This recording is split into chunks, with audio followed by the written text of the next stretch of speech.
LoveLine. LoveLine is meant for an adult audience. LoveLine may contain sexually oriented content. Listener discretion is advised.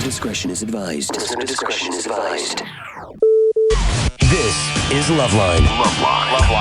LoveLine. With Adam Carolla and Dr. Drew. Yeah. It's LoveLine. I'm Adam. That's Dr. Drew. Phone number 1-800-LOVE-191. Dr. Drew, board-certified physician, addiction medicine And specialist. psychic. I see blue. I see blue. Adam, blue. Orange. Something orange. Well, here's the thing. We were laughing about psychics last night, what idiots they all are, but I like when they make these they make these statements like they're fact. Ladies have an orangish red aura and men is bluish green. Okay. Let me, which color is the male one again? Yeah, look out for that. Yeah. Then I always like the bad analogy about the stuff that doesn't work too. When somebody has a pseudoscience. Oh, right. And they go, it's like... Yeah, like when a ship goes into the ocean and it displaces a certain amount of water, that amount can't weigh more than the actual weight of the ship or the ship will sink. Your aura's the same way. Like you're like, huh? Okay. Okay. What? Yeah, the first one was something about physical reality. Right. But if they marry it to your aura, if they marry something that's logical to some crappy piece of pseudoscience, you just go along. It's like, thanks for telling me.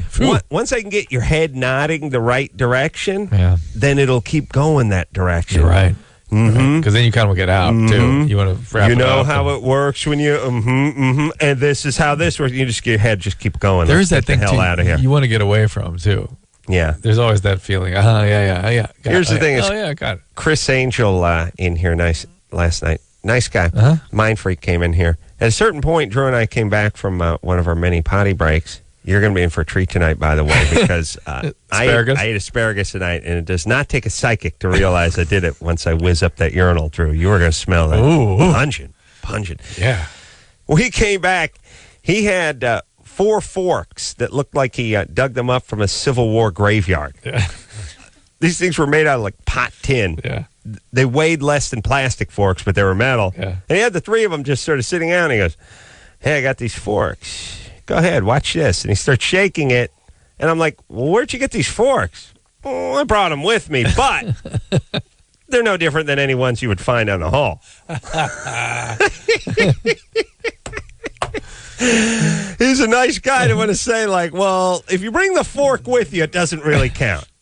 Something about that fork. Here's the thing. If you come to he bent the fork was the he bent trick. the fork with his mind. Yeah. With his mind. Yeah, of course. His fork with his mind, though. Yeah. His mind doesn't work on my fork. No. My forks are made of steel. My forks are stainless steel.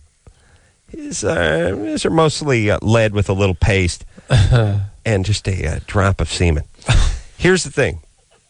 If you come to my house, I open my fork drawer, pull out the bottom fork, set it on top of the counter, and you bend it. That's something. Yeah. If you bring your own fork to my house, which you claim is the same as my fork, except for we'll be using your fork. We'll have to see about that. It's called it's game over. Non-reproducibility.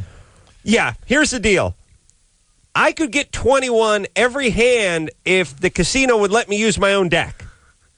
Why can't I use my own deck? Right. I don't Same understand. As the same. Let me prove to you I'm the world's greatest blackjack player by using my own deck of nothing but kings and aces. Can I please? Oh, we have to use your deck? Well, now I'm insulted. Game off. Yeah. Anytime someone brings their own fork to bend, maybe something up. Yeah, maybe. Maybe it's the fork. All right. And then, Drew, you made me nervous because you were picking it up and playing around with it. You kept looking at it. Yeah. I don't like that. I thought it was going to break off in your hand and we're going to be embarrassed. Oh. You know what I'm saying? No, I think he just flipped. He switched. He had a way of switching them. Oh, really? Yeah. He switched them because they were. I tried bending it back, couldn't bend it back. Yeah, but the forks were sort of light and looked like they're made of pot. Except steel. I tried to bend it back, I couldn't. Maybe it does it once and sort of locks off. Maybe. All right, Drew, just don't monkey. You know how uncomfortable that made me? He wouldn't have left it out there if it were part of the trick. You know what I mean? If the trick, he was screwed up by that. You're right. He wouldn't have thrown it out there. Yeah. He wanted you to examine it. Right. Good. Smart, Drew. Smart, buddy. These guys don't leave any stone Right. unturned. You're right. Melissa? You're right. 21?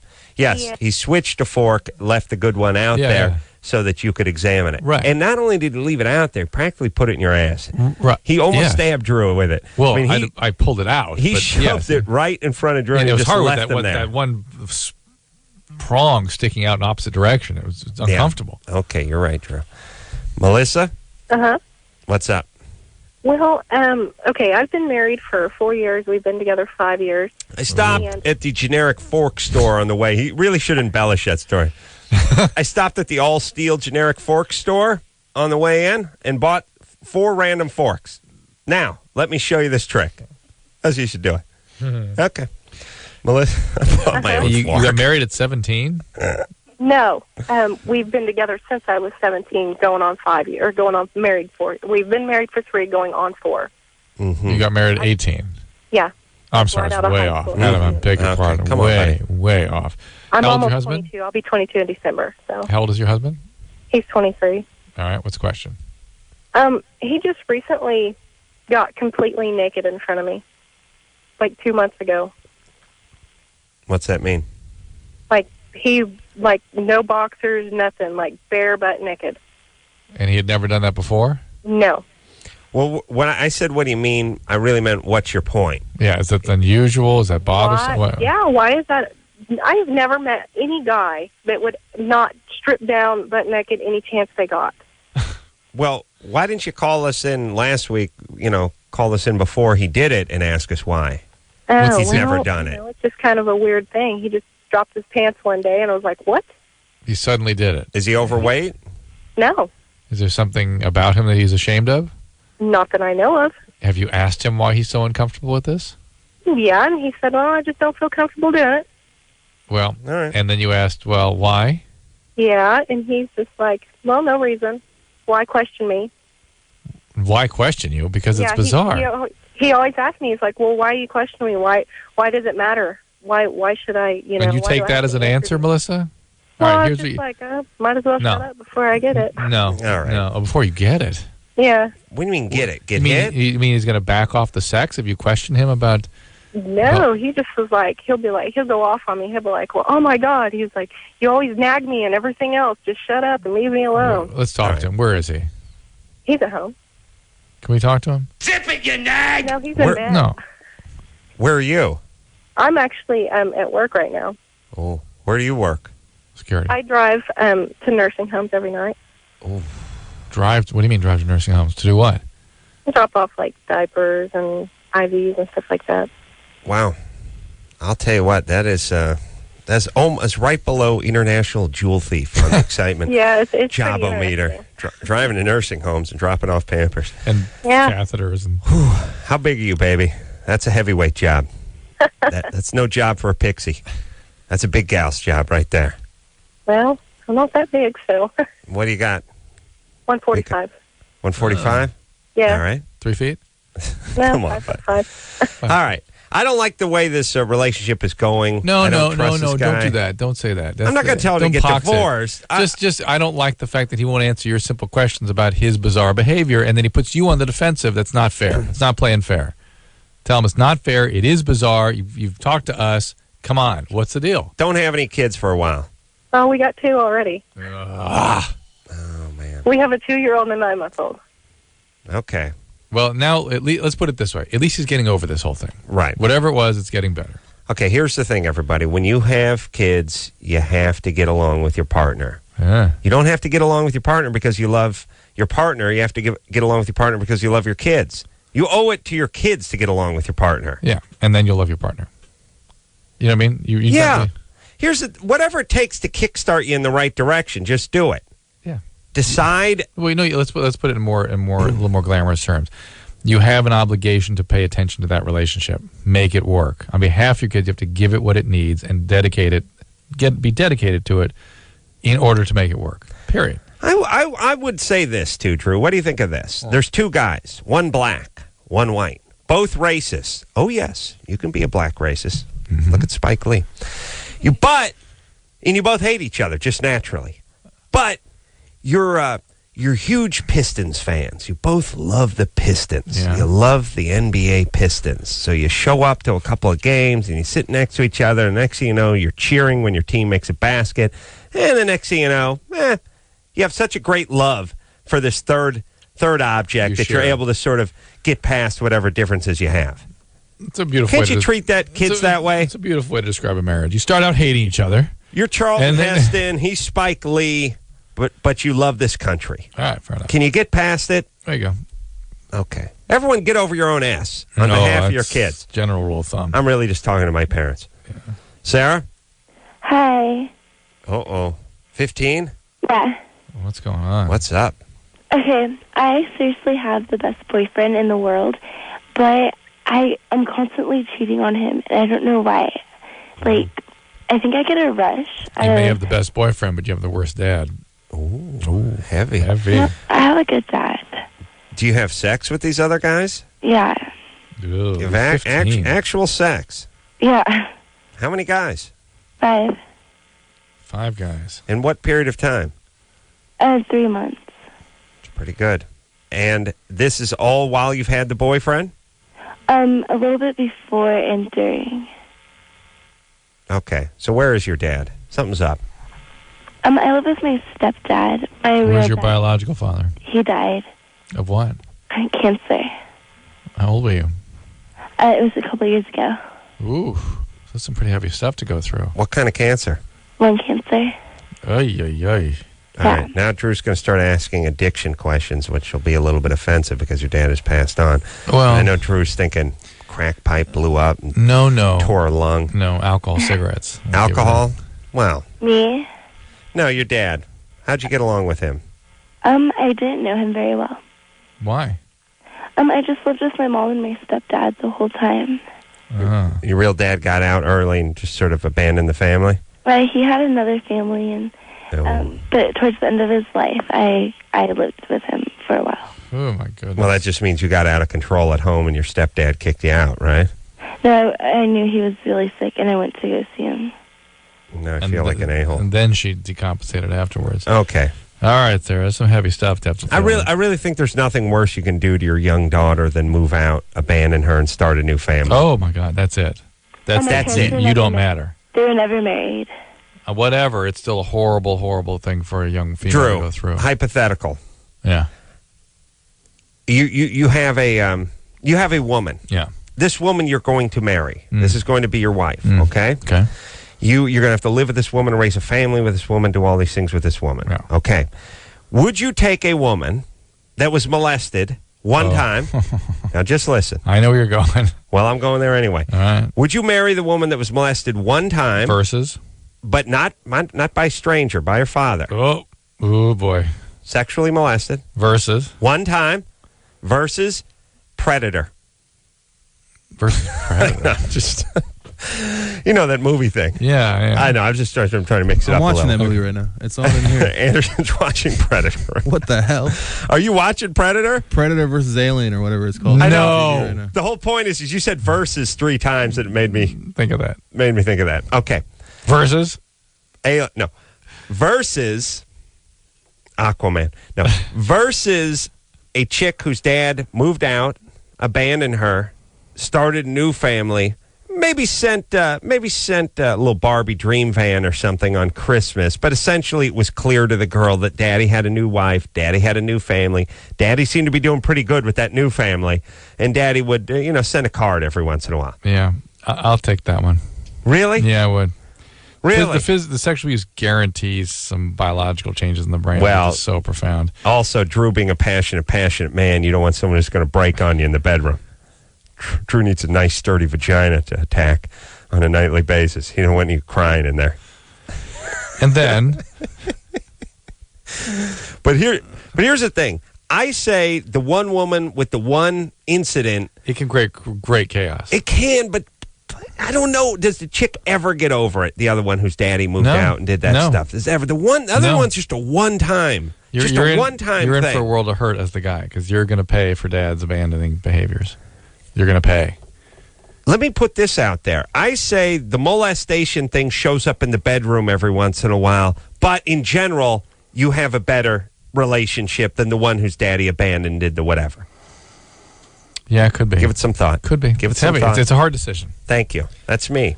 I ask the tough, ridiculous, hypothetical questions. Sarah? Yeah. All right. Well, knock it off. You're 15. You also could be bipolar or something, and this is all really serious stuff, Sarah.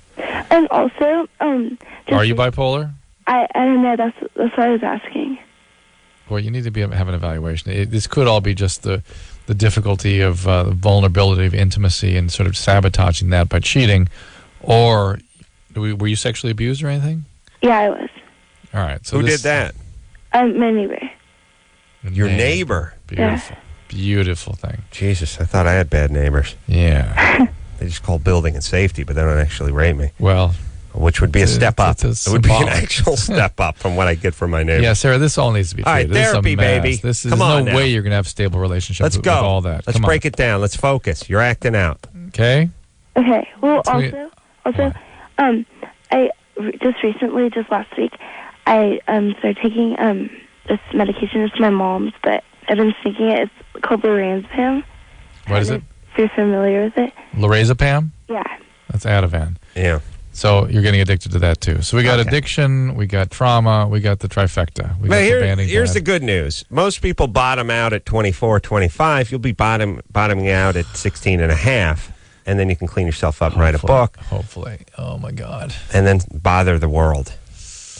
I don't know. Become an attorney. Well, here's the thing about the Sarahs of the world. You think the Sarahs of the world are bad when they're doing drugs and boozing and banging everybody. Wait till they sober up and get all righteous on your ass.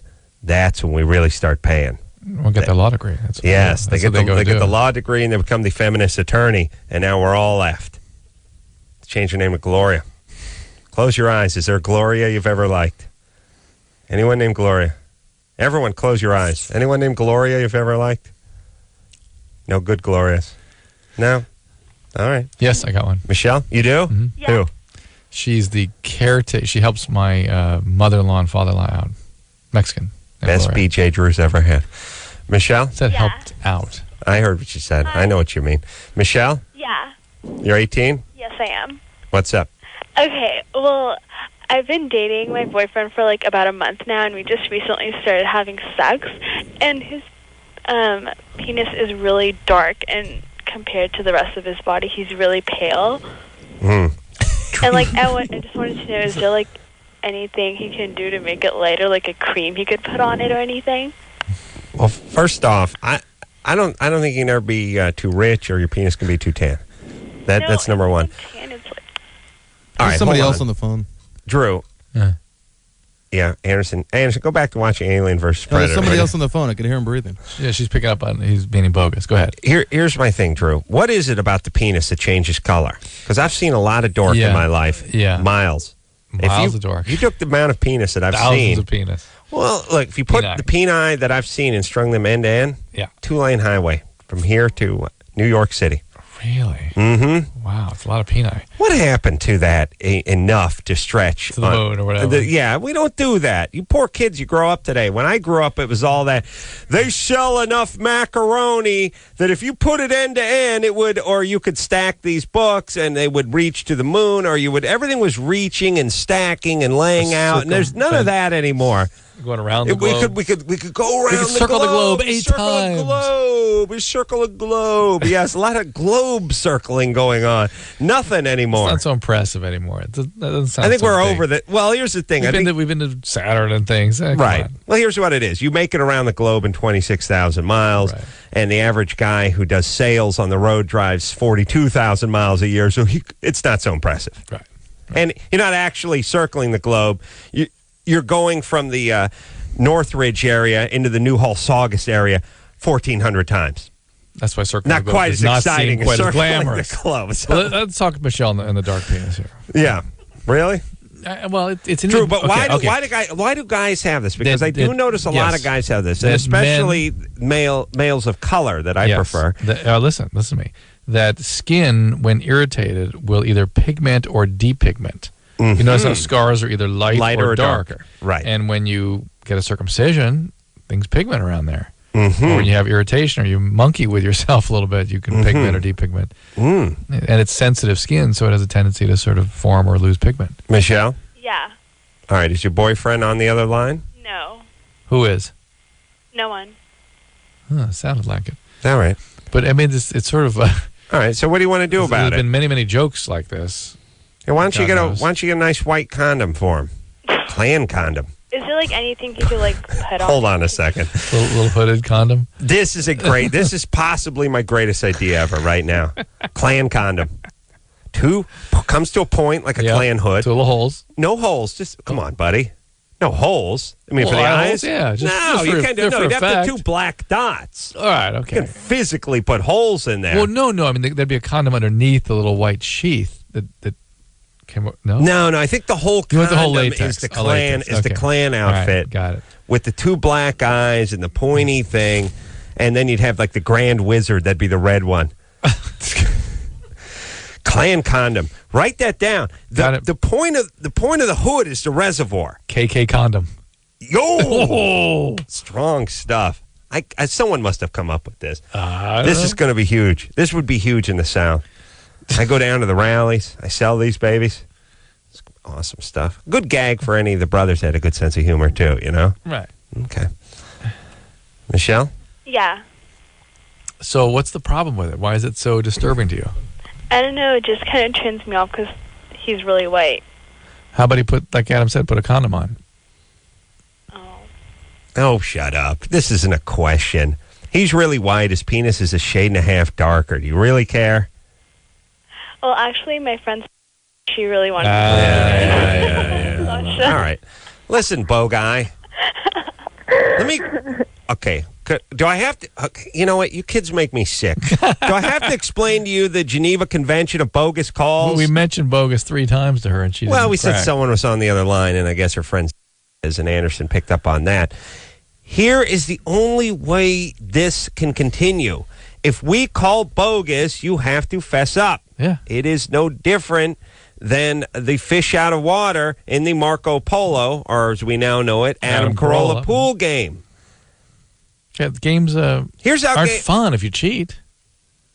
They lose their meaning. I think we've lost that meaning in this culture and this society. Yeah, now. it's all about winning no matter what. There used to be a time where if you were going to participate in a marathon and you cut the track in half and came in first, it not only didn't mean anything, but you would be disgraced. Right. Your honor. Nobody would do it because it didn't mean anything to them. Therefore, why would you do it now? You just want that picture of you coming in first. So sad, Drew. Heavy, Adam. Heavy and sad. Break time. We're going to break it down. We're going to break. All right, so we're going to talk to CJ. Who do you want to talk to? I want to take a break and then figure out who I talk to. Yeah, we got Germany or Florida. All right. Kyle? Yeah. 17? Yeah. You have a Germany or Florida question for us? Oh, yeah. Why don't you ask it, and then we'll take a break. We'll answer it when we come back. All right, you ready? Yeah. Please, everyone, stop asking us if we're ready. All right, sorry. We're always ready. I'm a big fan, Adam. Sorry, buddy. I love you. All right. A man was standing at the edge of a cliff, and he was urinating. And it was during a thunderstorm, and a bolt of lightning struck the urine and caused his penis to explode. Oh, that's awesome. Germany or Florida? That is awesome. Hang on. I think it's bogus, but it sounds awesome. It sounds awesome, yeah. But weird stuff happens, so we'll see. And you may be saying, well, why would a guy be urinating off a cliff? Oh, believe me, if I have my brothers, I wish I just lived like a cave Indian in Pueblo, Colorado. I'd take a leak off that cliff every goddamn day. And now listen, this is a tough You one. would not want to be in the cave beneath the Ace Man. Or the little Pueblo apartment. It would be raining fecal matter and urine. The Florida, lots of thunderstorms, low lying, easy to get you. But in Germany, not so many cliffs in Florida. In Germany, they have big thunderstorms. Big violent ones. Yeah. Blitzkrieg. Lots of people. They call it over there. Lots of people getting hit with lightning in the really? Yeah, in the sort of Central European states. I like to think that's God paying them back for the Holocaust. No, it's not just the Germans; like the Yugoslavians get it and stuff. Well, mostly by the coast, though. Okay. All right, Drew. It's a tough one. I'm thinking Germany. All right, we'll finish that off after this. You have 5 seconds. LoveLine with Adam Carolla and Dr. Drew. 2. Back in a minute. 1.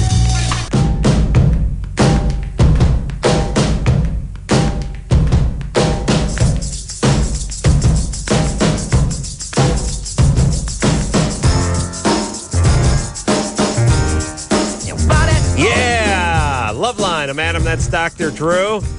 Rock out. You know what I'm this close to doing, Drew? Freaking out. Nope. Dropping trow. Dropping trow. I will drop trow. Michelle. Drop trow. He'll drop trow. Michelle will drop Watch trow out, on your he'll ass. I will drop drop trow. trow. He You don't wanna watch me drop trow. You He will better drop trow. Back it up or I will drop some trow, lady. This close to dropping trow. 1-800-LOVE-191 is the phone number. We'll finish up with young Kyle, who's 17. Kyle. That's a nice greeting. Young Kyle? Yeah. No. Oh, yeah. Jimmy just walked in and gave him a little one of these. Flipped you off. Little toodly-doo. He flipped he you did? off. Oh, I thought that was me flipping me off. I thought I was looking at my own reflection. No. It was him flipping you off with both hands. Kyle? Yeah. So, Here, whoa. somebody walked in. It's Jimmy Kimmel. Hold on a second. Oh, sweet. Kyle, heat up that mic. would Let's you do please? mystery guest, and you guess who it is. All right. Hey, Kyle, we're playing. No, it's not Kyle. Hold on, Jimmy. Wait, listen, who? we don't Hold participate, on. Jimmy. Jimmy who? He didn't answer who. He just said Jimmy. Let him finish. Jimmy Kimmel. Oh. Okay. But here's the beauty. When we go to our next caller and play mystery guest with them, they won't know. CJ, What's up, guys? can you guess our mystery guest tonight? Jimmy Kimmel. All right, hold on. Pure luck. Ashley. Sarah, Hello? 20. We're playing mystery guest. Who's in studio tonight? That's a hard one. Jimmy Kimmel. Power. Oh. I'm Powers of still not going to give up. This game doesn't work as well when You announce it before? I guess when you announce it beforehand. Ashley. Ashley, 18. We're playing mystery guest. Who's in studio tonight? Jimmy Kimmel. Oh. Wow. This time I'm disappointed in our callers. Everybody Yes. gets a bobblehead doll, I guess, right? We don't have Kyle tell Jimmy the story. Okay. This is good. Jimmy, you jump in for Okay. a little celebrity round of Germany I just or Florida. stopped by to use the bathroom, actually. I was in the area and I had an attack. Kyle? Yeah. Okay. Retell the Germany or Florida story, please. All right. A man was standing at the top of a cliff urinating during a thunderstorm. A bolt of lightning hit his urine and caused his penis to explode. Yeah, I heard this on the drive over. I don't believe it for a second, but I don't However. either, but But for the sake of Germany or Florida. yeah. well, Jimmy spent some time in Florida. It was one of the many markets he was thrown off of early in his I also career. spent a little bit of time in Germany earlier this year. Really? Ramstein. Yes, Air Force working on the Base. project. Adam and I have something we're working on. Final Solution Part Final 2. solution. But we can't talk about it on the air. Yeah, we're asked by the Hitler sympathizers not to speak about it on the air. okay, yeah. But here's the whole thing. I don't think they have cliffs in Florida. Do they have cliffs in Florida? Yes. Yes, They do. must Many somewhere. cliffs. Many cliffs. Many cliffs. I Yeah. thought they were just swamps and bogs and things. I just imagine Florida is stormier than Yeah, yes, I'm with you on that. Germany. But then, since this is an imaginary But you would, story, but if it were real, you would have heard about it if it happened in Florida. you know what? Whenever I'm listening, I always think that, and then people say Florida. And Yeah. I read 11 newspapers a day. I have 10 guys that are reading the paper looking for interesting things, and somehow your callers get hold of these incredible stories from Florida. And this is the genesis of Germany or Florida. Jimmy's right. All They're right, sitting pick it. around the I'm table. going Germany. I'm going Germany, too. I'm going to go Florida. Kyle? Kyle, is it Germany or Florida? It's Germany. Ah, Wow. I'm going to change Yeah. mine to Germany. I Yeah. Jimmy's actually changed have- his to Germany. I actually Yep. have another quick question for Drew. Yeah. I recently was diagnosed with a gallstone. That's 17. Wow. Yeah, and Lightning hit your penis? what's up? Yeah. Never mind. All right. It's great to get something an old Jew gets when you're 17. I know. You Yeah. really know you're on top of your game. It really makes... What can you look forward to? In medical school, they used to train us at like the 4 Fs of gallbladder disease: fat, flatulent, 40, Really? female. Yeah, that's Flatulent. what they Flatulent. told me. Farty female in the 40s. Jimmy, you better be airlifted out of here. I'm not going to get that sex change after all. He did some work in the He's bathroom. got 3 out of the 4 Fs going for him, though. No, that yeah, he All did right. some work. Kyle, how does this work? What are you going to do? What do you do? No, with this wait. now, So Drew? how did you end up with that? Kind of bothers me. I don't know how I got it, but I discovered it because I was getting really sick in the mornings. Huh. I would just feel so sick that I would vomit even. And I had a similar thing. Well, we actually. eventually went to the emergency room, and They did ultrasound. yeah, and they found, I think it was one gallstone. Boring. I had a. Go ahead, Jimmy. I actually had a Flintstone in my penis. It was it was the weirdest thing. It was this cartoon caveman with no shoes on, was jammed in my penis. Well, I have a theory about that. I know they put the spikes down you. Yeah, they did do that, but not. That was a different thing. I have a theory about that. I think his boyfriend, Huey Lewis, was sucking on it shortly before he performed fellatio on Jimmy dare you. and spit the Wilma into Jimmy's urethra. Ooh. Drew, Hurricane how Wilma. else could have gotten in You're there? right. It's great powers of reasoning. Thank you. Yeah. All right. They should really. Here's the whole thing. One out of every. Oh, I just thought of a great concept for that. Better than the Klan condoms, Maybe. which I wrote down in the Thank car you. on the way Thank over. you. I don't See? want that to disappear into the ether because that's KK huge. condom. It takes, KK condom. it takes a genius to recognize my genius. I've said it many times. Here's the deal. Drew, you're not smart enough to recognize my genius. I recognize it. He's just tired of it. What about this for a contest? Flintstone vitamins.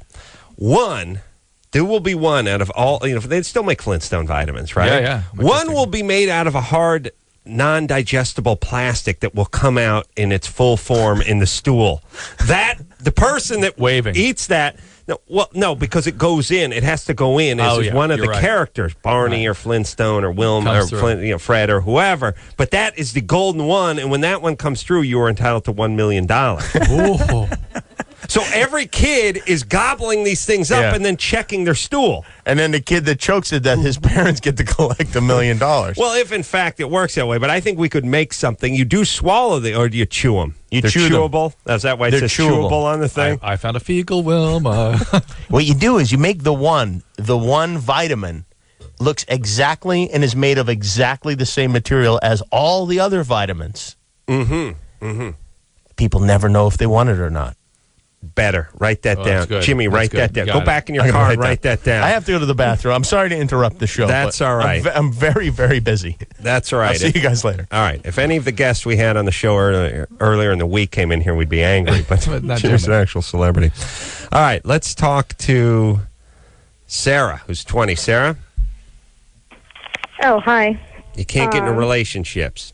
How come? Why? Well, some of the usual, but I mean, I'm not able to really, handle guys on just any intimate or other than friend relationship. So was it abuse, neglect, abandonment? What do we got going? Well, I guess they're kind of a combination. I don't know, when I was little, I was kind of left by my mom as a baby. All right. Why? What'd you do? Drugs.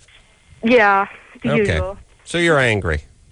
Well, I've gone to counseling most of my life and everything, so I don't know, but it's just I can't even really. Well, you sound, you sound, the feeling we get from you is not that of somebody who's been severely abused or abandoned. So the counseling seems to have sort of had some effect on you. The last stage of that sort of healing process is being able to tolerate close relationships. The proximity of other minds is what's difficult for people when they've been let down. But Sarah, you're working on it. You're 20. You're making headway. Yeah, and I guess I'd like to say I'm kind of making headway, but it really. You got to I kind of force understand all yourself. the money and stuff like that, but I just I am also I can handle guy friends and stuff like that, but then they usually end up hitting on me or something, and then I'm just Why don't you kind of force yourself into a relationship? The great thing about that is at 20, there's a natural biological drive you can kind of go with. Mm-hmm. There's not an aversion necessarily automatically. It's just that's something you can kind of latch on to, but you got to be willing to do it and kind of take yourself in. Well, here's the thing. There's a few things I want to talk about. One is sort of forcing yourself to act as if. Drew and I spoke about this earlier in the week. Half of life is sort of working things out in your head, getting your head on straight emotionally, and then the other half is just moving forward and doing it. Right. I mean, that's the important part. If you don't do it, what the hell? You could be the world's laziest person, but if the alarm went off every morning at 6:45, you got up, took a shower, and went to work, you would not be the world's laziest person. There You you could go. always feel like the world's laziest person. And you In your could heart always of have hearts, you could been have that. And you could have been that in the past, but as long as your attendance record at work is perfect, you're not the world's laziest person. Right. I don't know if you're actually still that person, if we cut you open and dissected you, if you would bleed lazy, but either way, you're showing up at 7:30 at the job, and that's all you need to Take know. Sarah as an example. Her letting herself get into a relationship, she'll still be uncomfortable and miserable and, sort of have difficulty with it, but she'll gain a facility with it. And the more you do it, the easier it gets. That's the point. The facility. It'd be easier for her. Right. So just do it. And the other thing, too, about therapy is it's sort of like weight loss, which is when you're paying attention, nothing seems to happen. It's when you just go through it, you stick with it, but you don't think about it too much, and then all of a sudden a few months goes by and you've shed 18 pounds. Mm-hmm. But when you're just sort of weighing yourself and staring at the scale for an hour every day, it never seems to move. And I guess everything's that way, but I think therapy's sort of that way, too. Mm-hmm. I think when you just sort of do it, it'll happen and it'll evolve, but when you really focus on it, you don't seem to be getting anywhere. Yep. All right. I don't know why life has to be so ungratifying that way. Why couldn't you just concentrate really hard and lose 5 pounds in 20 minutes? Angela? Angelina. Angelina? Oh, hello. You're 23? Yes. What's up? Well, this is for Dr. Drew. I just was recently diagnosed. They did a bunch of tests on me, and I was diagnosed that there's a parasite inside of me that's eating away at the insides, which is causing me to bleed. They thought it was an IUD because I had that in there for a few years, and then they said it was my body rejecting it and that it was cutting into my insides. But I think now because of that, there's some kind of parasite in there that's still causing me to bleed. And I've been bleeding for 4 months, and I'm just not sure what kind of parasite it is because my doctor really hasn't told me anything about it. What are you talking Never heard about this. The parasites are predominantly in your intestinal system. Are you talking about rectal bleeding? No, it's all coming out as if it was like a period. Okay, but you're talking, I mean, Angelina, you're speaking of your bodily functions the way like a 5-year-old thinks of them. Yeah, it's a turn on. I'm sorry.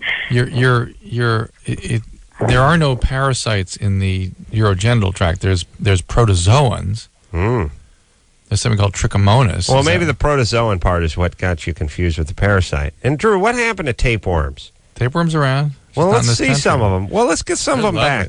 Passing proglottids and things is fabulous. Let me say pass this. Pieces of the tapeworm every once in a while. Let's say this. There's a lot of stuff in this country that we don't have that we should have. Because we're industrialized, we have antibiotics and things. I know, but I still love that idea of somebody pulling an 8-foot tapeworm out of them that's been, they've been a host to for 20 years. And I like the idea, and I like fireworks. There's a few things I like that we don't really get over here. You know what I'd like to do? I like to section off one part of this country just to be a third world that we could go visit, like a petting zoo.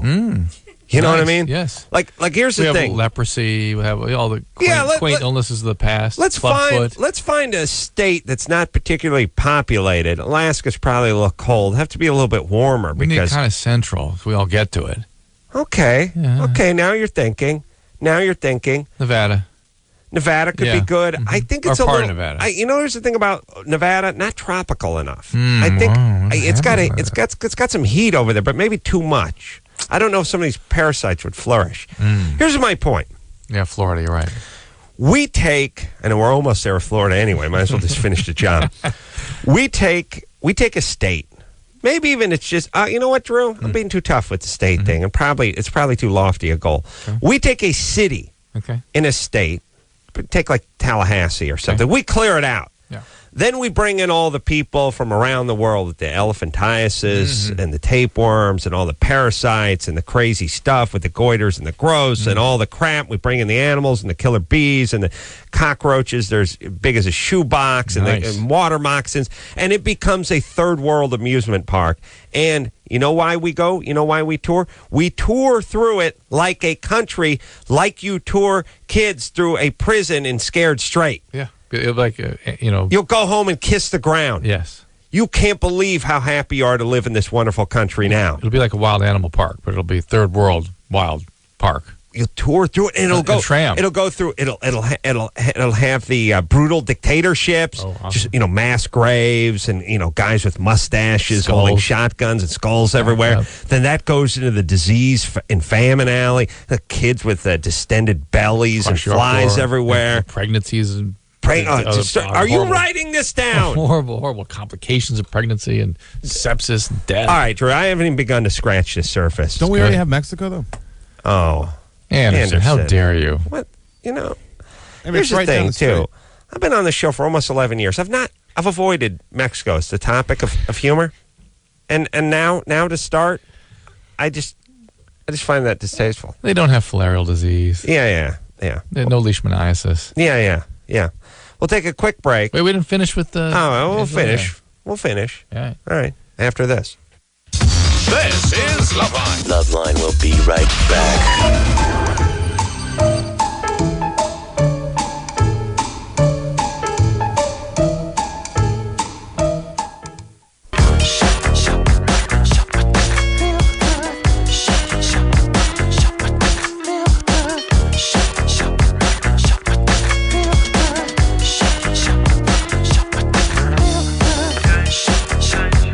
Hey, everybody, it's LoveLine. I'm Adam. That's Dr. Drew. Phone number 1-800-LOVE-191. All right. I had what I think is a minor stroke of genius in the last break, last segment. We were talking about opening an amusement park on this. I'm not sure amusement's the right word. A theme park. Well, I would be amused. You would be. That's true. So technically. Yeah. People always talk about, whenever these celebrities, when Brad Pitt or Angelina Jolie or any of these blowhard celebrities travel about, they come back and tell you about the appreciation for what we have. Right. They go to Biafra, and then they come back and they're like, we don't appreciate how good we have it. And I would like to appreciate how good I have it, but I really don't want to go to Biafra. We'll go somewhere more contained. But if the place was in Florida somewhere, third world. We could go to third world, make a trip, family trip to third world. We don't call it an amusement park. We call it a reality park. Ooh. And it's a reality check. You go in there, and it makes you. Meanwhile, you're driving a crappy car. Your wife's fat. You live in a 1,100 square foot pillbox house, but you go home. You kiss the ground when you see how the rest of the world lives. Yes, images of kwashiorkor, big swollen bellies. I just don't want to go to the rest of the world to find out how they live. Well, now now with third world, it's like Disney World. Third world, you tour around from the safety of your tram. How do we decompress it? How do we sort of keep it contained? How do we keep those shoebox electric fence cockroaches from getting out? And then what about all the disease that's going to be contained in there? Well, we can't let that get out. First off, it'd be a great movie. First off, here's the deal. Third World Park. We will have to just like we do a zoo. We will have to extract people from the third world and use them for our exhibit. We'll make no promises of curing them. Obviously, the guy with elephantiasis or the babies with the distended bellies we or have anything. We have to ride by in our trams and point and laugh. Well, true. Now, I don't think it's going to be funny. I think I'm going to have some perspective for my life, though. You, babe, but Americans in general, they're going to be ridiculing. And I think we're going to bring them. We will bring them over. We will contain them. We will put them in their natural habitat, just like we do when we, get gators or zebras or something like that. Just like the zoo, we will provide a certain amount of medical stuff, but we're not going to take an eraser to the zebra stripes. Ooh. But we will feed it. Okay. Do you see what I'm saying? Yeah, we're not going to turn it into something it isn't. Yeah, I got it. You see what I'm saying? I got it. When you have elephantiasis because you stepped on some parasite and some hippoflop, you have it. We're not going to change that. That's you. Mm-hmm. That's you. No one can take that away from you. Mm-hmm. That's you. But we will give you, 3 hots and a cot. We'll put you in at night. Yeah. Meanwhile, the trams will be covered. There will not be open trams. Oh. Lexan glass, HEPA filtered air coming through. How about a sort of a monorail? Monorail, Suspended. Lexan, suspended monorail, Lexan, HEPA filter, triple HEPA filtered air. But when you make your way through third world, and then all the accompanying amusement parks, the Banana Republic, the evil dictator, the oppressive Soviet thing, we'll have them all. You'll experience them all. Yes. You'll go through there, and then when you get back to your house, you will kiss the ground. Kiss the ground. You will indeed. I like New Third, like New York, but New Third. New third world. Well, let me finish with Angelina before we run out of time here, because she's had some weird questions. New third world. Yeah. Third world. I think, it depends how you pace it. Yeah. Okay. We'll beat it out. So, Angelina, did they tell you about a protozoan or a parasite? They said a parasite. And not chlamydia up in your tubes? No, they didn't say it was any of that. They said it was a parasite that was in there. Meaning what? What kind of parasite? He never told me. I only got to speak to his nurse. I don't get to talk to my doctor very often. And do they treat this? They did just give me they gave me 3 medications that I'm supposed to take all at the same time. What did they give you? They gave me, if I pronounce this right, it's clarithromycin. Right, that's for chlamydia. Go ahead. And lansoprazole. AIDS. That's for AIDS? No. Oh. And what's the third? And the third one is metronidazole. Metronidazole, and that's polio. That's for the protozoan. Polio. So if AIDS and polio. That's for the trichomonas. So they're treating you for chlamydia and trichomonas. Either way, don't take the meds. I'm going to need to see you in Florida in a couple of weeks. So, Angela, they think that you just have a basic sort of an STD, basically, either a vaginal infection or a tubal infection. Yeah. And they're treating you for all of that. I like that angle, though. I'm trying to figure out what the second antibiotic was. I can't. I have the clamp, but I'm just going to go ahead and call it protozoan. Are you ready to rock here, Drew? Yeah, we're out of time. No, we're not. We're never. No, it's not over. It's never over. All right, we're going to talk to him when we come back. Girlfriend is pregnant, doesn't think baby's his. I like that. Blood poisoning. How many people who say they had blood poisoning or food poisoning actually have it? What percentage? Less than 1%. Percentage of people that say, I got blood food poisoning is not a word that has no meaning. I don't even know what that means. That doesn't mean anything. Okay. So who knows what they're talking about? Food poisoning, about 8%. Yeah. You ate something, and then 11 hours later, you vomited. Yeah. That's not necessarily food poisoning. No, that could be 20 different things. You got to look at it this way. Every single time you vomit in your life, you've probably ate something not more than 3 hours or further than 3 hours away from when you vomited. It doesn't mean that's what made you vomit. That's correct. If you didn't eat for 4 weeks and then you vomited after eating something, maybe that's what it was. And by the same token, the most common thing is somebody was handling it who had a virus that you got from the food. The virus, not the viral gastroenteritis, which is not a food poison. All right, we'll take a break. We'll be right back after this. If you need help, call LoveLine 1-800-LOVE-191.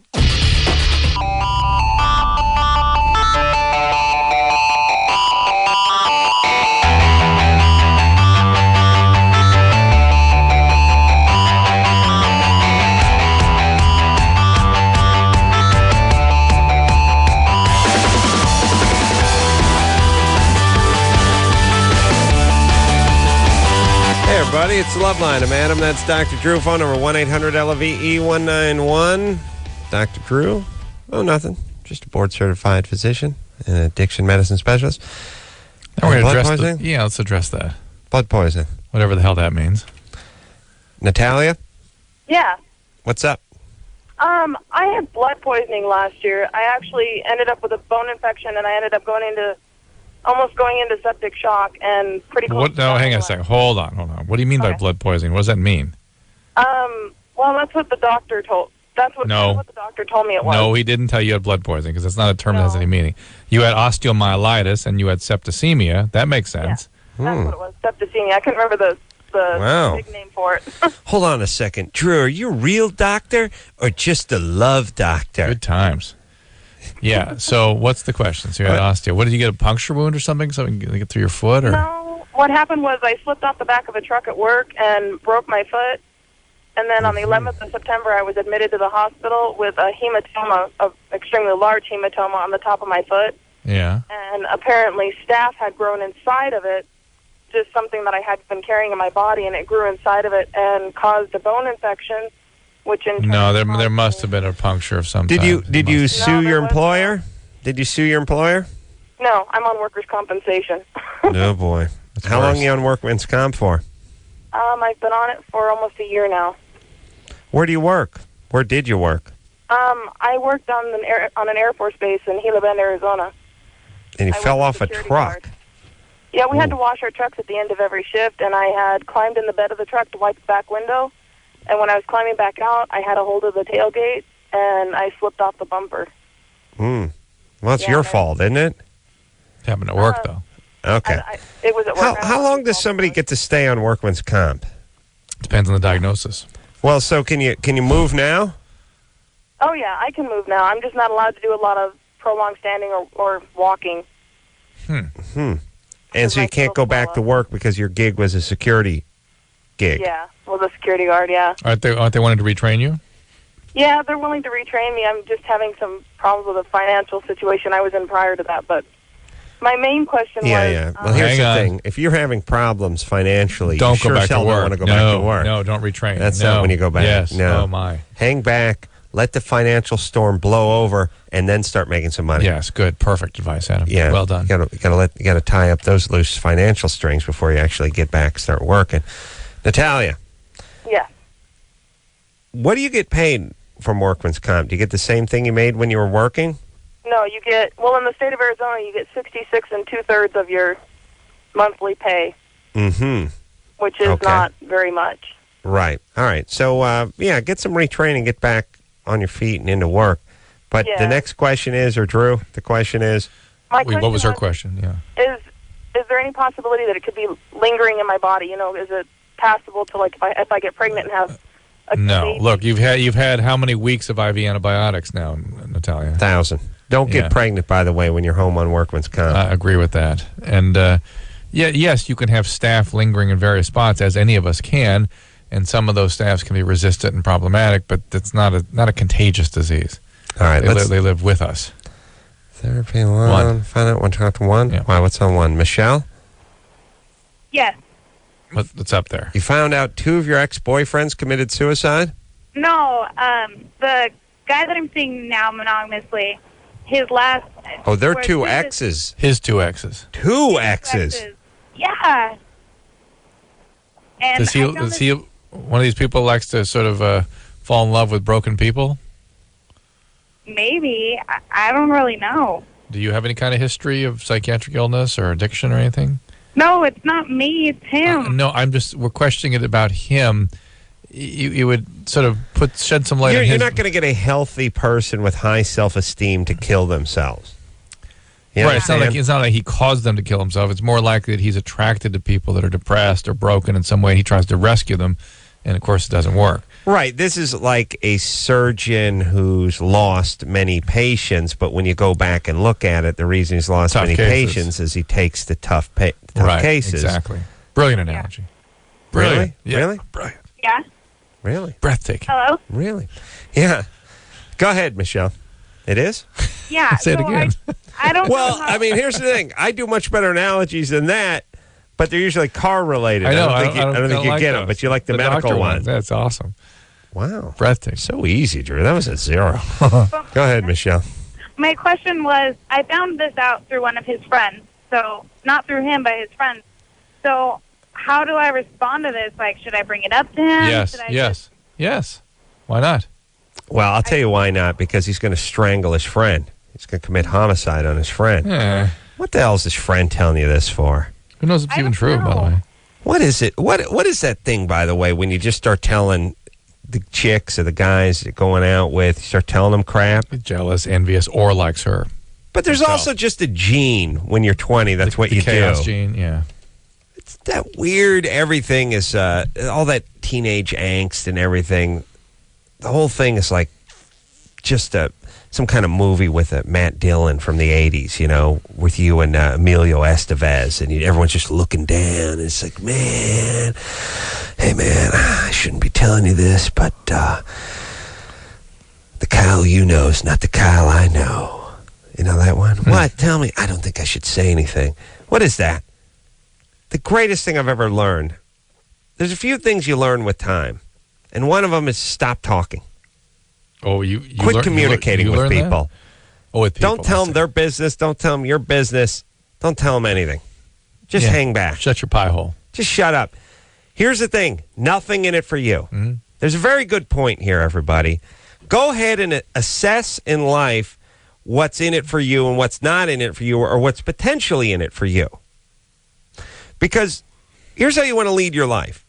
You want to make those decisions. It's like, well, if you rob a bank, you could get $1 million, or you could do 20 years in prison, but at least there's an upside. You don't want to rob a bank that has no money in it, because if it all works out, you get away with 0. Mm-hmm. And if it doesn't, you're still doing the 20 years. And that's what gossiping is like when you're young or any age.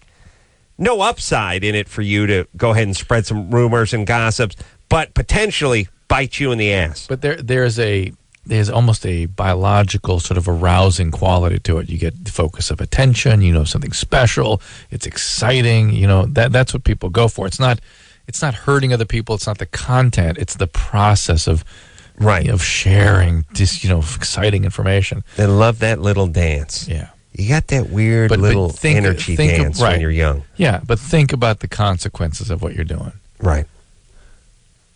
That's all. I was just thinking about it. Shut your pie hole. Are we talking to Michelle still? No, we're done. No. No? Yeah. You're cool? Yeah. All right.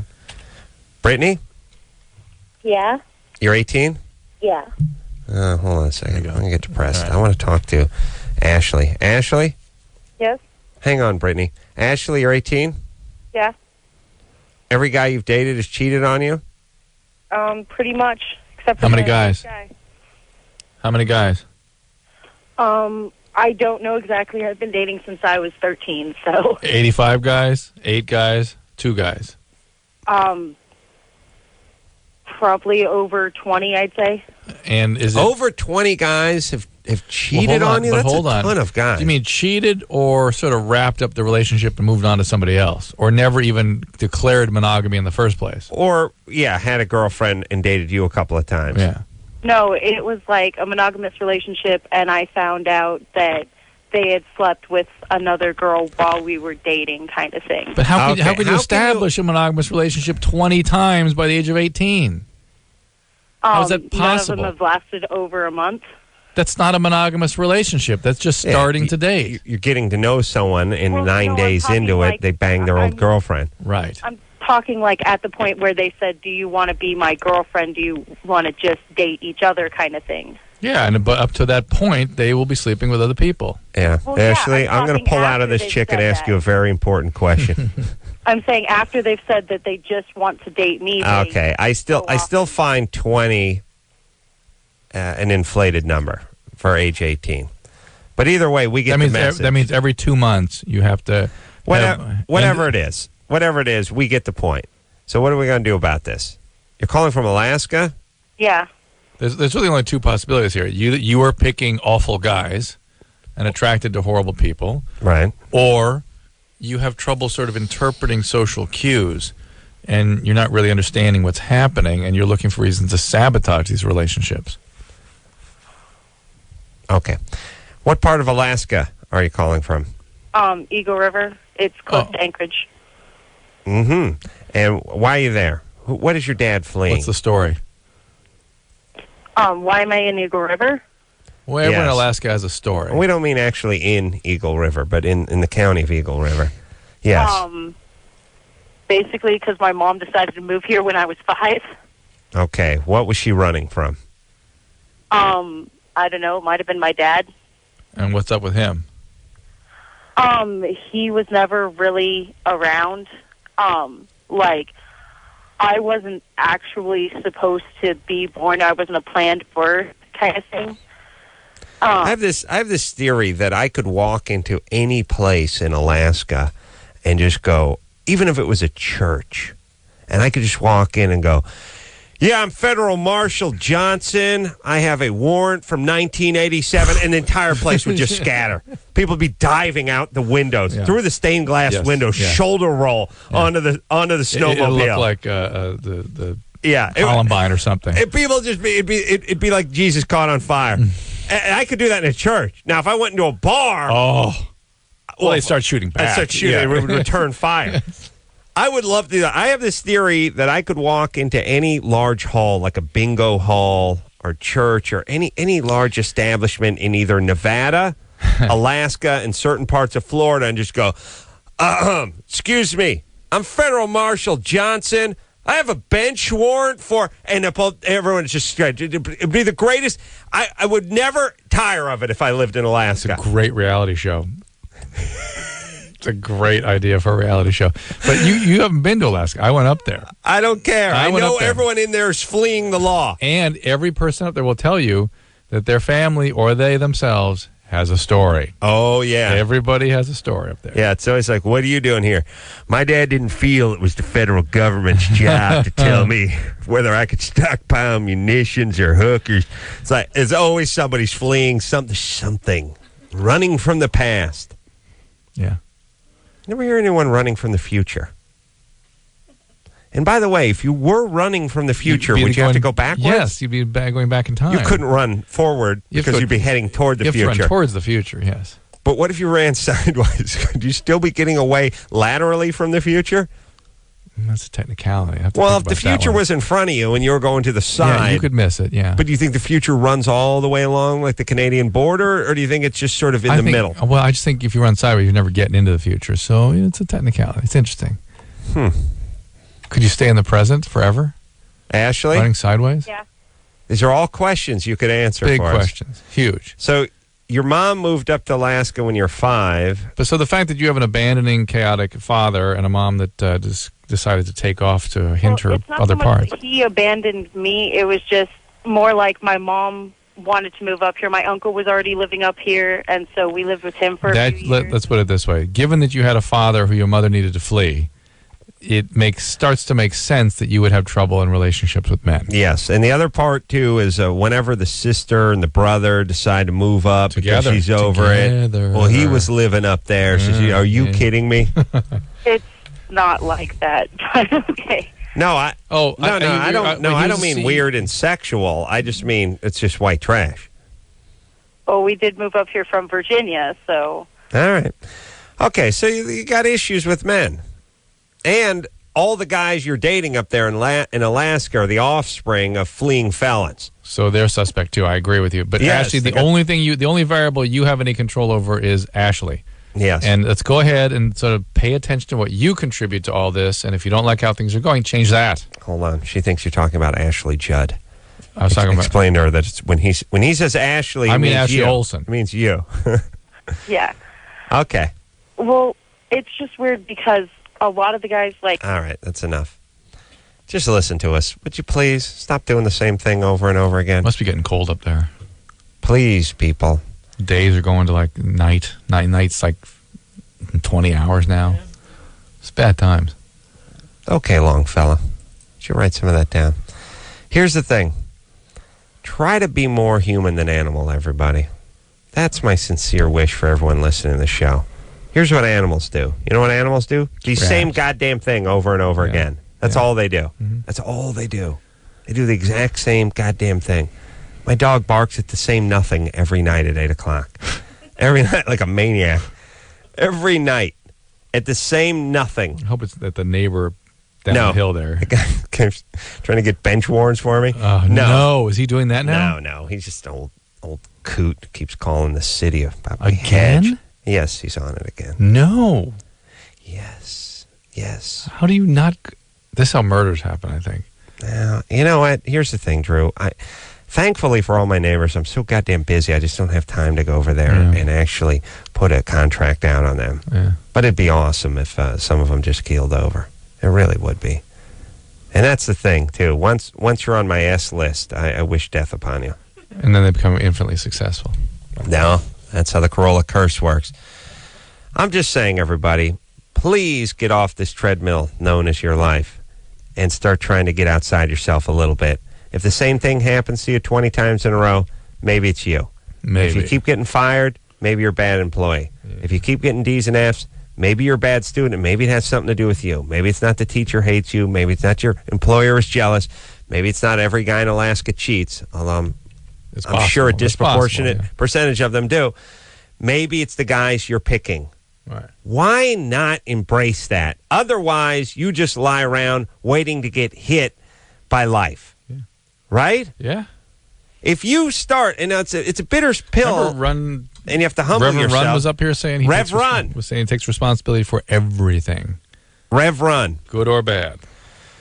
Well, let's talk about this philosophically very quickly. I don't want to get preachy or boring, or maybe it's too late. Or both. But here we go.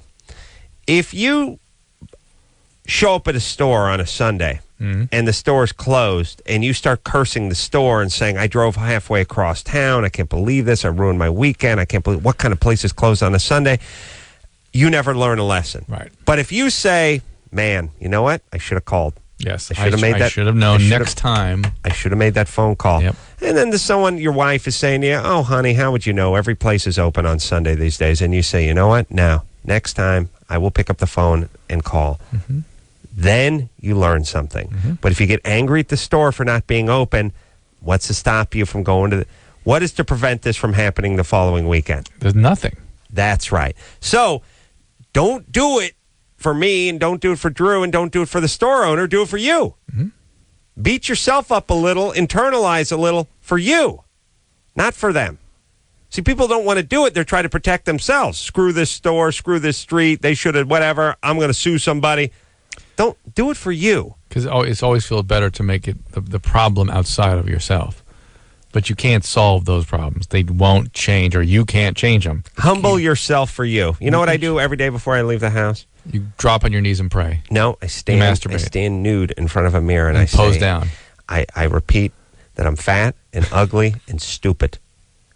I'm good enough 100 times. and I'm strong No, enough? I go the other way. Oh. And then I get hungry and I get out there. Nice. You understand, Drew? Yeah. Matthew? Yeah. 26? Yes. What's up? The past couple of years, I started having panic attacks before sex, and now it's happening every time.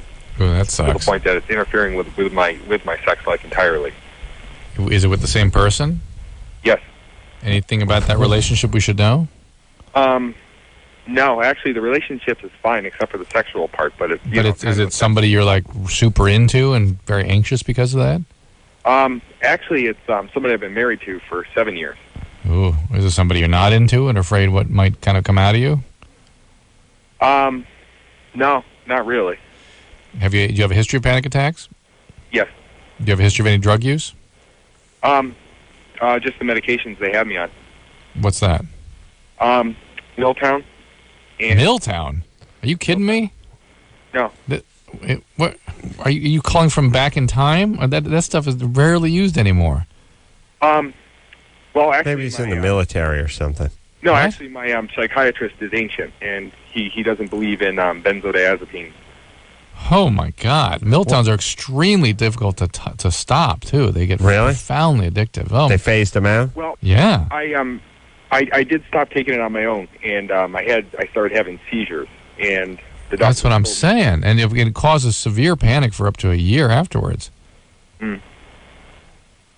All right. Well, Matthew, you need somebody who understands neurobiology to really look at things here and help you with this. I mean, this all may be induced panic. I mean, it does not sound. It sounds. That's why I was kind of going down that path. It sounds so discreet and so pervasive in terms of the quality of these attacks. It's not.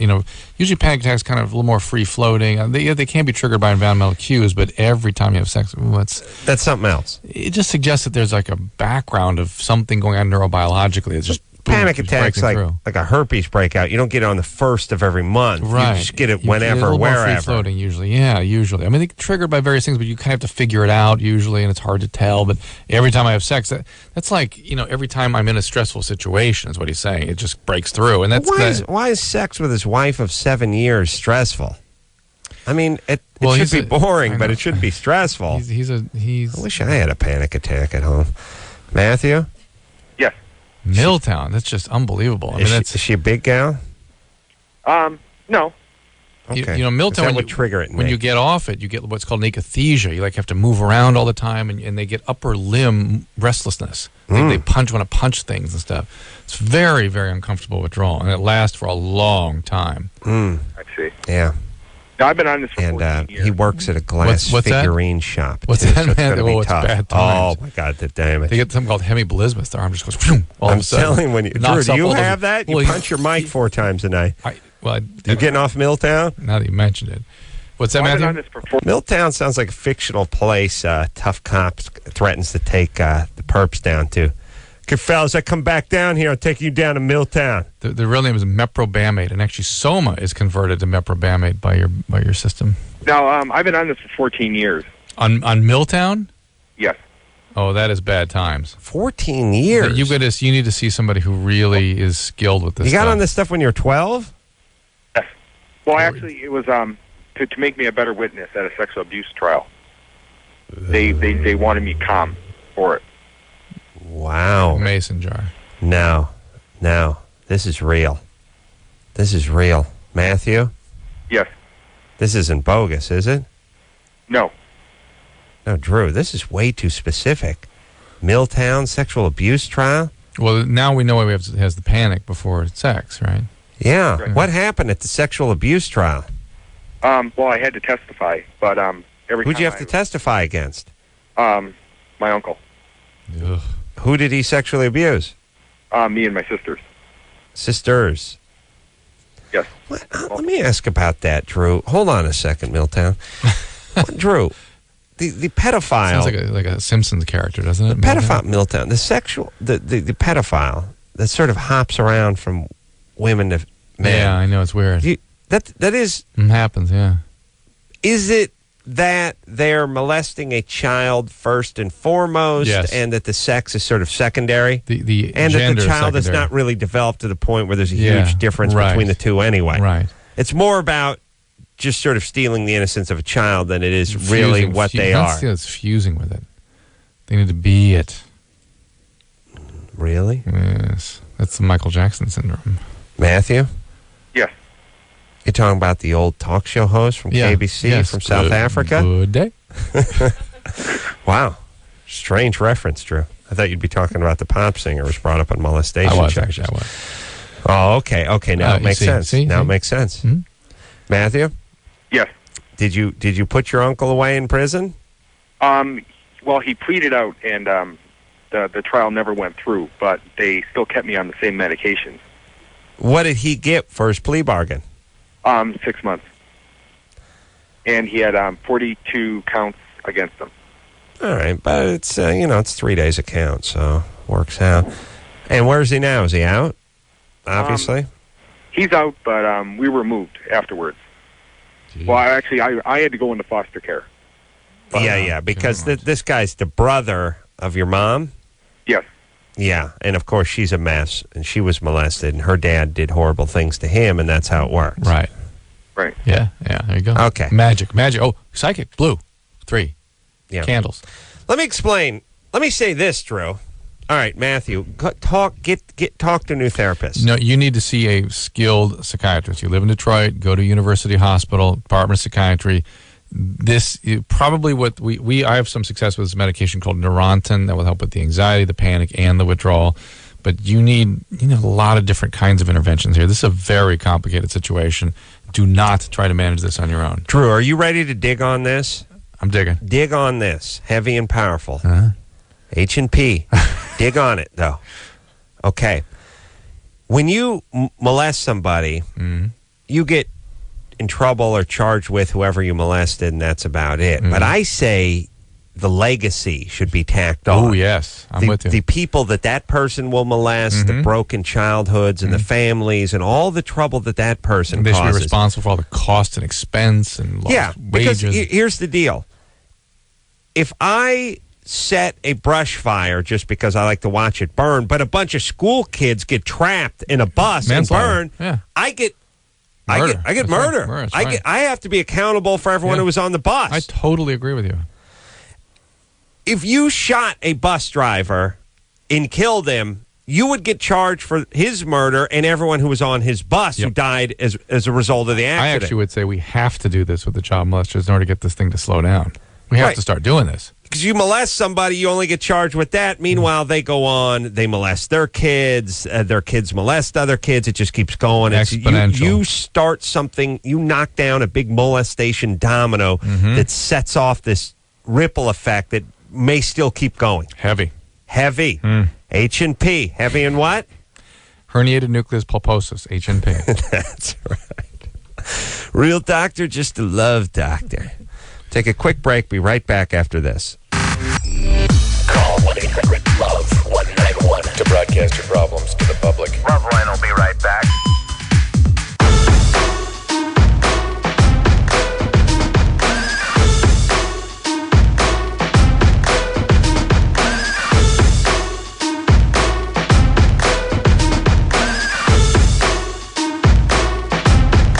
Hey, everybody. everybody. It's LoveLine. I'm Adam. That's Dr. Drew. Phone number 1-800-LOVE-191-er.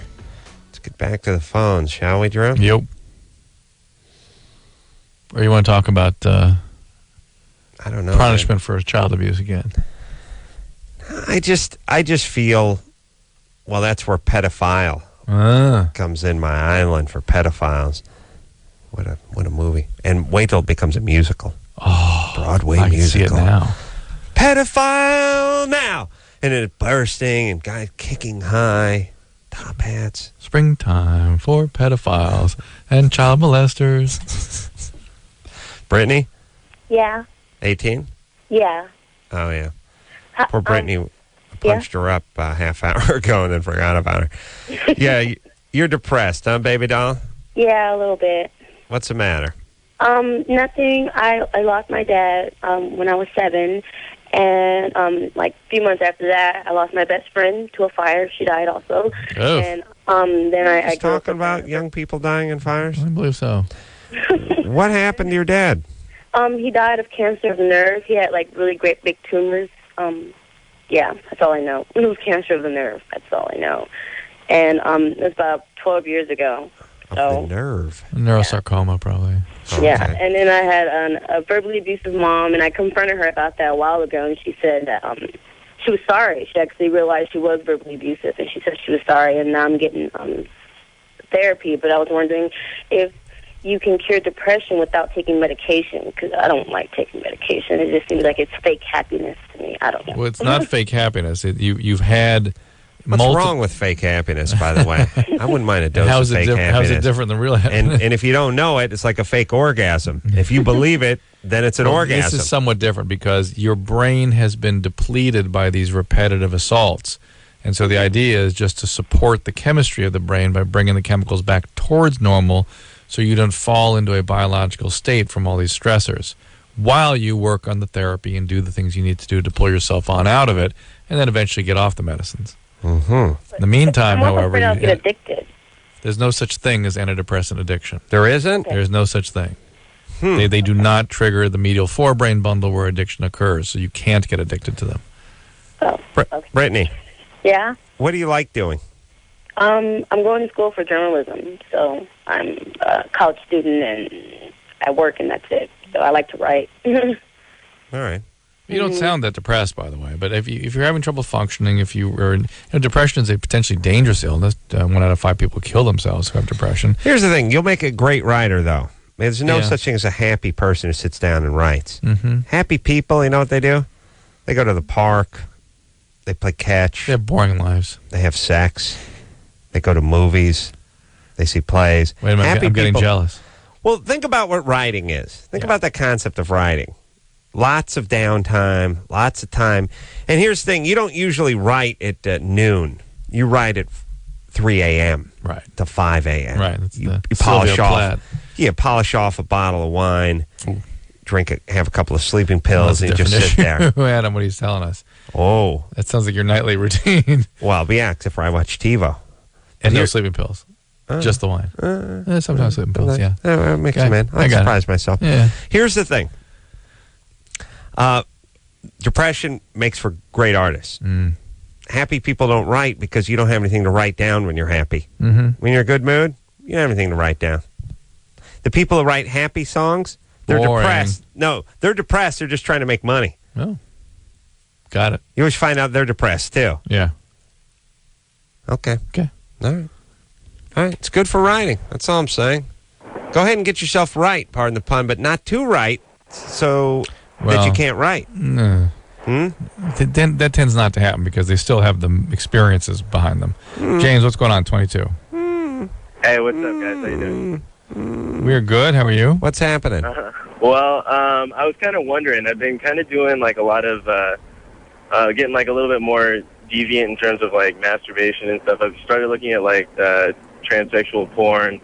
I've been kind of doing things that I would consider more like sociopathic sort of behaviors. Like what? Well, I've been dealing with for like the past couple of years. I started getting into like a gambling problem, and I've been kind of doing things like using people in terms of it hasn't always been for that end, like in terms of money. Where do you get tranny porn? Give me the title of one of your tranny porn movies. Well, no, I never like bought like a tranny porn, but I mean online you can go and grab like, all the tranny porn that you want. Drew, dig on this. I'm digging. Well, you think I would have a lawsuit if I bought tranny porn that I thought was straight porn, masturbated to it, and then later found out it was tranny porn? That's pretty traumatic. Do you know what I mean? You'd be deceived. I could argue that I've lost my confidence. I feel like I've been raped and shamed. We got a great case. Why not? They're deep pockets. Yeah, the tranny porn industry, endless. It's who knows? Globally, $80 billion a year on tranny porn. Probably is. And here's the deal, too. I think trannies are going to be like it's going to be like plastic surgery. It's not going to be so easy to spot anymore. It used to be 25, 30 years ago. You could tell the chick that had the face job. I don't know if you can tell anymore. Yeah. But here's the next thing I'm interested in. And just answer me this, Drew. So what do you think of this, Drew? I look at the porn magazines sometimes, right? No way. Yeah, huh? Oh, my God. The back, a lot of chicks with dongs. Lots of stuff. Lots of stuff with with chicks with dongs, okay? What is that? Now, it's usually an attractive woman that they've cut a penis out and stuck on. Yeah. But they're still saying, here's our website, here's our literature, here's our movies, go get this. Every goddamn fifth one of those advertisements is chicks with dongs, not big jugs. God forbid. What kind of country are we living in that the chicks with dongs advertisements outnumbers the big jug porn in the advertisement department in the back of the husband? I'm outraged. I'm outraged, and I'll not stand for it. I say good day. I say good day to the chick with dong porn. But here's my point. How many guys actually like this? That's what I can't understand. And who are those guys? Well, What is that? now here's what I'm figuring out. Nobody actually, or a very small percentage of guys actually like it. Well, maybe this guy. Let's see what he is. Quiet. All right. But a larger group are effed up guys who just want to stretch the boundaries. Yeah, I think that's a lot of it. It's not to say that they want to marry this or they even want to pay for a prostitute that this way, but they're jacked up and they want arousal. weird. More arousal. And these guys doing they're long past the bukkake phase of masturbation, and then they're now into the bizarre and the macabre. And that's the way porn addiction tends to go. Not with me, my friend. I think it's put there to make the other porn look better.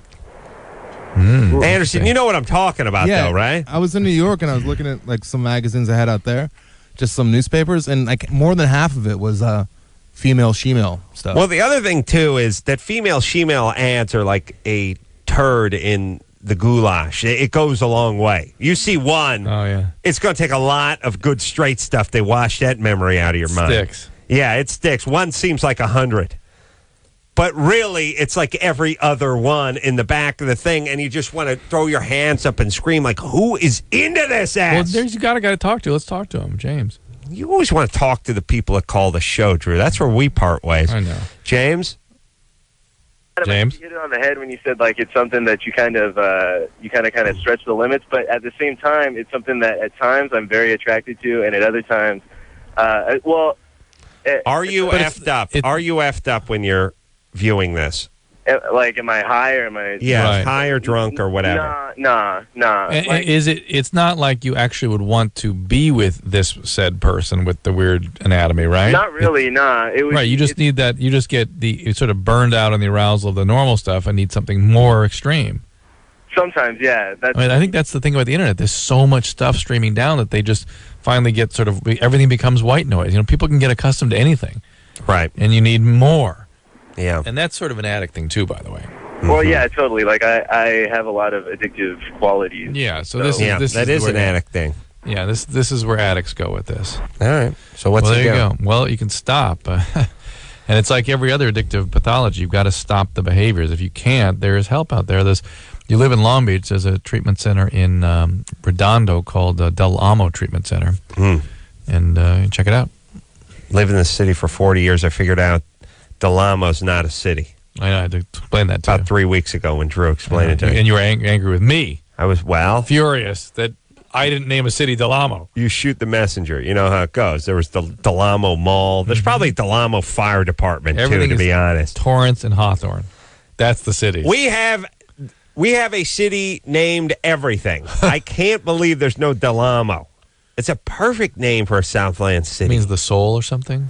Whatever. It's a Spanish name, which is perfect for every goddamn city around here because that's all we'll use. And then we'll complain about the illegals coming over the border. You just shouldn't do that. If you named your kitchen Roach World and you found a roach in it, would you be surprised? Would you be shocked? Not that I equate my Latin brothers from south of the border, no, roaches, but you know what I'm saying. Yes. Ant World. Ants are us. No, Drew, I find that derogatory. Oh, yeah, I guess so. Okay, let's take a break. I need to talk some more about this. No, I don't know what that was because I don't feel like I know what that was. Man, when you talk like that, it's like I don't even know you anymore. Go ahead, Drew. Huzzah. Take a quick break. Be right back after this. LoveLine. We'll be right back. Call on the 1-800-LOVE-191.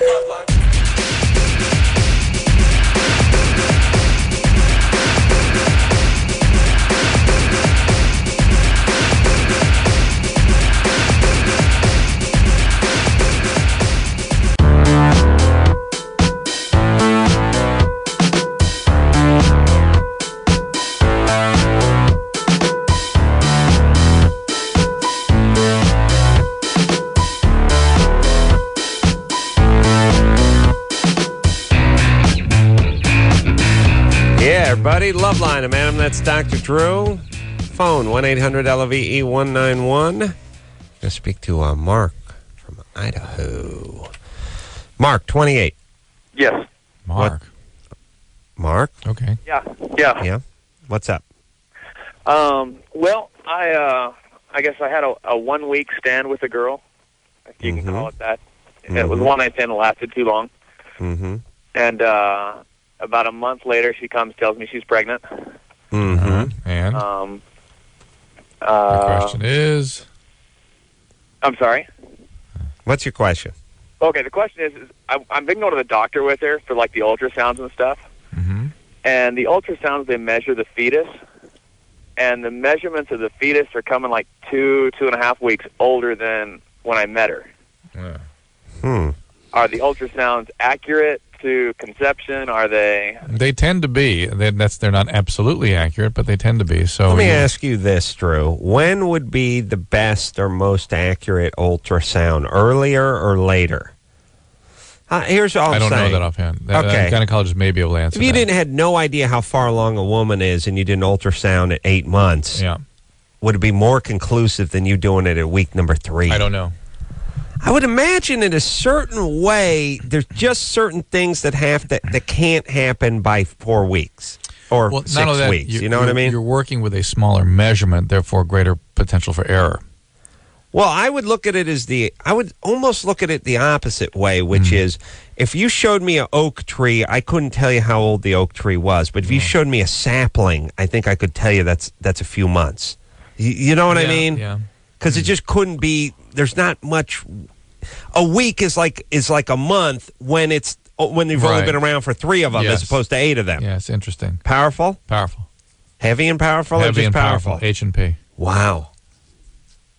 Powerful. Drew, I would have made a decent scientist had I learned to read. Or read? I learned the past tense of reading. Absolutely. Yes? Yes, absolutely. Okay. Thanks. In fact, I've decided that we don't teach science in this country. That's really part of the problem here. That's why everyone's gone sort of wacky with all their little crazy theories and stuff. Because people don't understand how science works. Yeah. People don't understand how it works. Like I said, if I wasn't reading at a 3rd grade level. And ridding. Yeah. Reading, writing, and arithmetic. The 3 R's. How did the 3R thing work either? Isn't it? Reading, writing, arithmetic. I know, none of those start with R. Except for reading. I'll tell you the scariest thing about me. I thought 2 of them did start with an R. Nice. Possibly 3. I thought you thought it was arithmetic. I thought reading. Like it was the article arithmetic, describing arithmetic. Mark? Yes. So there you go. Get a paternity test. I think you'll feel better if you get that. Okay. Is there a paternity test before the baby's born? Not that I'm aware of. And you can't really put the pregnancy at risk, so no, you can't really do that. It is arithmetic, though, isn't it? Yes. But it's not like a hernia is really hernia. Right. See, that's a confusing There is no No, I know, but most people say, oh, what were you in the hospital? A hernia? Well, because they're saying a hernia. You put it with, what are you in the hospital for? Appendix. Ooh. No, that is an A. I know. No, listen, here's what I'm put a hernia and appendix in the same Most people category. say I had a hernia. I know. And it sounds and they like... don't say appendix or an appendix. They say appendix. Right. So they don't say I had a hernia. They say I had a hernia. Yeah, and I had appendix. And it starts sounding like a hernia, not hernia. Arithmetic. All right, let's get another call. Okay. All right. My head's exploding. Does anyone say arithmetic anymore? No, math. What was that one? Math. Gotta look that one up. What's that place where they hide the books or they keep them and you borrow them? I can't think of the name. Library. That's Library. Yeah. That's that house where they lend you the books, but you have to bring them back, Bring right? them back. They're covered in plastic. Check that out. Nice. Check that out on the internet, Michelle. So you can find one of those. What's it called again? Library. Library. Check that out. Doesn't have the word book in it, so it always kind of slows me down. But Drew, Hamish probably told me 5 times. Sarah? Yeah. You're 23? Yes. What's up? Well, I'm kind of seeing this guy, and I noticed he had, bumps on his penis. And so, we went and had it checked out, and it ended up being genital wart. So, I haven't had sex with him, and I'm wondering, is there any way I can have sex with him and, not get it? I mean, is there... Yes, you can wear a condom, but it won't be 100% effective. There will be a vaccine available soon. It's coming soon. Did you just throw up in your mouth? No, I just hiccuped with my mouth closed. So you may have to wait till the end of the year to get a vaccine, but in the meantime, condom will be the way to protect yourself and also get the warts taken off. The less wart present, the less viral production. So each wart is its own little virus factory? Yeah, the virus factory, exactly. All right. Kevin? Yes. You're 29, you get red blotches on your penis that go away and then reappear. Yeah, generally they appear maybe after sex. I thought it was an irritation from the condom, or I still. Can you get rosacea on your dork, Drew? No. Okay. Rosacea is specifically a facial thing. Specifically. Okay. But you can get eczema, and you can get seborrhea, and you can all kinds of other good stuff. Oh, the heartbreak of allergic reactions and psoriasis you can get. Can you remember the heartbreak of psoriasis? Mm-hmm. Yeah. Can you? You should go to a dermatologist? Yeah, I would. If they come and go and they just never really stay, then I don't know that I really do anything with it. How about this, though? How about going to a urologist? You know why? Because nobody wants to surprise the doctor that doesn't normally see a penis with a penis. Good, well said. That urologists know a penile is coming. Right. All right, we'll take a quick break. Yeah, I mean, you see all the pictures up in the waiting room. It's a Three Dog Night song, you know. Penile coming, hide your heart, girl. Penile coming. Now, see, Drew, do you see what I do for you? I know what you're talking about. Right. Girl, I knew you'd peniles know. are coming to better hide, girl. Peniles are coming to better hide. Ooh. Oh, I was Chuck Negra. He was bad. All right, we'll take a quick break. We'll be right back after this. LoveLine will be right back. LoveLine will be right back.